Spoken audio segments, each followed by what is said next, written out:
আসসালামু আলাইকুম, welcome back to my channel Barna Food fusion.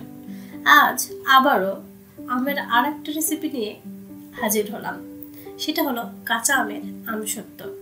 অনেকে অনেকভাবে আমসত্ব করে থাকেন, তবে আমার এই রেসিপিটা যদি ফলো করে থাকেন তাহলে অবশ্যই সবার থেকে আলাদা একটি আমসত্ব হবে। তাহলে চলুন এই সহজ রেসিপিটা সহজ পদ্ধতিতে দেখে নেওয়া যায়।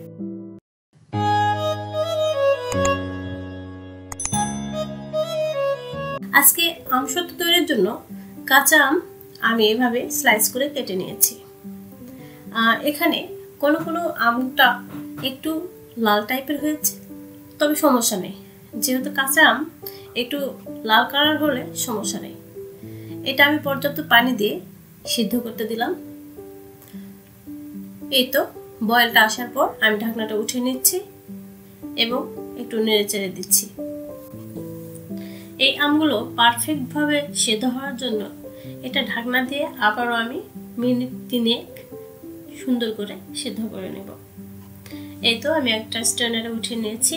ঠান্ডা হওয়ার পরে একটা ম্যাশার দিয়ে সুন্দর করে আমগুলো আমি ম্যাশ করে নিচ্ছি। আপনারা চাইলে হাত দিয়েও ম্যাশ করতে পারেন, তবে ম্যাশারটা দিয়ে যখন আপনি ম্যাশ করবেন তখন খুব তাড়াতাড়ি হয়ে যায়। এতে দেখুন আমার হয়ে গেছে। আর এখন প্যাচুলা দিয়ে সুন্দর করে স্ট্রেনারে ঘুরিয়ে ঘুরিয়ে এটা ছেঁকে নিব। অবশ্যই কোনো লাঞ্চ থাকা যাবে না, কারণ আমসত্বতে লাঞ্চ থাকলে কিন্তু খেতে ভালো লাগে না। এই তো হয়ে গেছে আমার সবগুলো ছেঁকে নেওয়া, দেখতে পাচ্ছেন। আর অল্প পরিমাণ যেটা ছিল সেটা ফেলে দিলাম। এই লিকুইডটা এখন আমি একটা প্যানে সুন্দর করে ঢেলে দিলাম। আর এর সাথে এখানে অ্যাড করব 1 কাপ পরিমাণ চিনি। অবশ্যই চিনিটা আপনাদের স্বাদ মতো দেবেন। কেউ মিষ্টি বেশি খেতে পছন্দ করে, কেউ বা কম খেতে পছন্দ করে। তো এখানে টক এবং মিষ্টির পরিমাণ সুন্দরভাবে একই ধরনের রাখার জন্য আমি 1 কাপের উপরে লিকুইডটা হয়েছিল, এই জন্য 1 কাপ পরিমাণ চিনি এখানে অ্যাড করছি। এই আমের লিকুইড এবং চিনিটা সুন্দর করে মিশিয়ে নেওয়ার সময়ে এটা কিন্তু ফুটে উঠবে। আর এ পর্যায়ে এখানে আমি অ্যাড করছি 1 টেবিল চামচ চিলি ফ্লেক্স, আর তার সাথে হাফ টিস্পুন গোলমরিচের গুঁড়ো এবং হাফ টিস্পুন লবণ। এই সবগুলো উপকরণ দেওয়ার পরে সুন্দর করে আবার মিশিয়ে নেব। আর এই পর্যায়ে কিন্তু অনবরত নাড়াচাড়া করতে হবে। আর চুলার আঁচটা একদম মিডিয়াম লোতে, যাতে করে নিচে কোনোভাবেই লেগে না যায়। এভাবে অনবরত নাড়াচাড়ার ফলে আমের লিকুইডটা কিন্তু অনেক ঘন হয়ে এসেছে। আমি প্রায় এটা জাল করে নিচ্ছি 10 থেকে 15 মিনিট। আর দেখতে পাচ্ছেন চিনি ফ্লেক্স, গোলমরিচের গুঁড়ো এবং লবণ অ্যাড করার পর পুরোটাই কিন্তু আমি অনবরত নেড়ে যাচ্ছি, যাতে করে নিচে না ধরে যায়। আর এই পর্যায়ে অ্যাড করছি সামান্য গ্রিন ফুড কালার। এতে করে আমের যে গ্রিন একটা ভাব, এটা কিন্তু আমসত্বতে চলে আসবে। যেহেতু কাঁচা আমের, তাহলে একটু গ্রিন ফুড কালার দিলে তো ভালোই হয়। এই জন্য এখানে আমি গ্রিন ফুড কালার অ্যাড করেছি। এই তো দেখতে পাচ্ছেন গ্রিন ফুড কালার দেওয়ার পর আবারও অনবরত নেড়েচেড়ে সুন্দর করে মিশিয়ে দিচ্ছি। এই গ্রিন ফুড কালার অ্যাড করার পর আমি আরও 2-3 মিনিট এটা জাল করে নিয়েছি। আর আলতো হাতে এভাবে নেড়েচেড়ে দিয়েছি, যাতে করে নিচে না লেগে যায়। আমার চ্যানেলে কিন্তু নানা ধরনের আমের রেসিপি রয়েছে। বেকিং থেকে শুরু করে নানা ধরনের রেসিপি আপনারা সেখানে পেয়ে যাবেন। এই তো দেখতে পাচ্ছেন সুন্দর করে কেমন এক কনসিস্টেন্সি এসেছে। এই পর্যায়ে আমি নামিয়ে নিচ্ছি।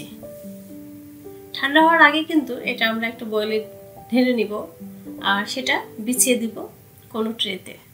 সামান্য সয়াবিন তেল দিয়ে আমি ট্রেটা সুন্দর করে কভার করে দিলাম, যাতে করে পরে যখন আমরা আমসত্বটা উঠাবো নিচের ট্রেতে না লেগে যায়।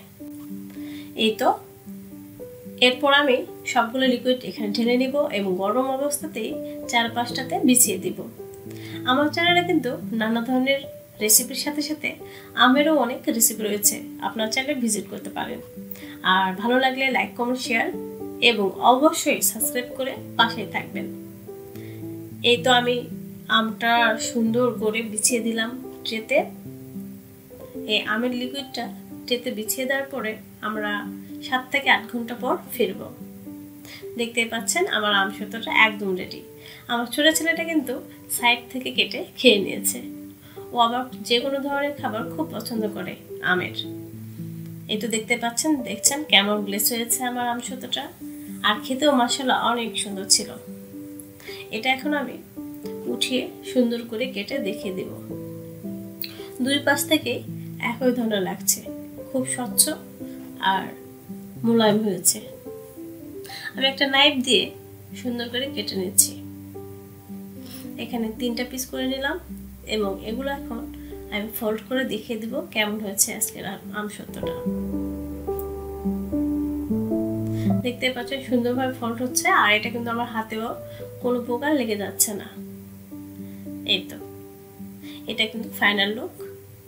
আমার আজকের রেসিপি যদি আপনাদের ভালো লেগে থাকে তাহলে আবারও বলবো সাবস্ক্রাইব করে আমাকে অবশ্যই হেল্প করবেন। আপনারা অনেকেই ভিডিও দেখেন কিন্তু লাইক কমেন্ট কিছুই করেন না, তবে প্লিজ এই ভিডিওটা যদি ভালো লেগে থাকে অবশ্যই লাইক কমেন্ট শেয়ার করবেন। তাহলে চলে যাচ্ছি, ফিরবো আবারও কোনো মজাদার ডেলিশিয়াস রেসিপি নিয়ে। ততক্ষণ সবাই ভালো থাকবেন, সুস্থ থাকবেন। আল্লাহ হাফিজ।